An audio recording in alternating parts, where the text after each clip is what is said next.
పోటీ పరీక్షలకు సన్నద్ధమవుతున్న యువత ఆత్మస్థైర్యంతో సాధించాలని లక్ష్యంతో ముందుకు పోవాలని మంత్రి పొన్నం ప్రభాకర్ అన్నారు. ఈ మేరకు హైదరాబాద్లోని మినిస్టర్ క్వార్టర్స్లో బీసీ స్టడీ సర్కిల్ థీమ్ సాంగ్ను విడుదల చేశారు. సీఎం రేవంత్ రెడ్డి ఆలోచనతో రాజీవ్ అభయహస్తంతో సివిల్స్ రాస్తున్న వారికి ఆర్థిక సాయం అందిస్తామని తెలిపారు. బీసీ స్టడీ సర్కిల్ ద్వారా అనేక మంది సివిల్స్ సాధించారని పేర్కొన్నారు.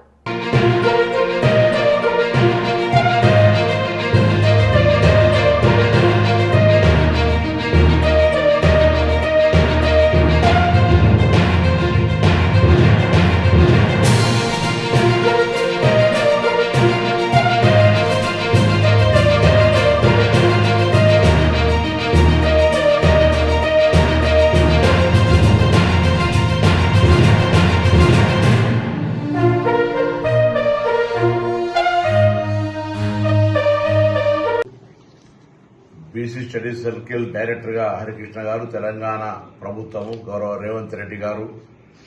ఉప ముఖ్యమంత్రి బట్టి విక్రమార్క గారి ఆలోచన మేరకు రాజీవ్ అభయహస్తంతో గ్రూప్ 1 రాసేటువంటి వాళ్ళకి కానీ సివిల్స్ రాసేటువంటి వాళ్ళకి సంబంధించిన ఇష్యూలో ఆర్థిక సహకారం మాత్రమే అందించకుండా మరి సరి అయినటువంటి శిక్షణ ఇచ్చి తెలంగాణ రాష్ట్రం నుంచి అత్యధిక సంఖ్యలో సివిల్స్ సాధించాలనే ఆలోచనతో జరుగుతున్నటువంటి సందర్భంగా బీసీ స్టడీ సర్కిల్లో దాదాపు 100 మంది సివిల్స్ ప్రిలిమినరీ 24వ తారీఖు నాడు రాసే పరీక్షకు సంబంధించి గతంలోనే సివిల్స్ ర్యాంకర్స్ తోటి కొంత మోటివేషన్ చేయించడం కానీ ప్రత్యేకమైనటువంటి తరగతులు తీసుకునే విధంగా ఒక మోటివేషనల్ సాంగ్ రిలీజ్ చేసిన సందర్భంగా వీరికి అభినందన తెలియజేస్తూ ఆ పోటీ పరీక్షకు ప్రిపేర్ అవుతున్న వాళ్ళంతా ఆత్మధైర్యంతో ఆత్మస్థైర్యంతో సాధించాలనే లక్ష్యంతో ముందుకు పోయి తెలంగాణ రాష్ట్ర భవిష్యత్తుకు సంబంధించి ఒక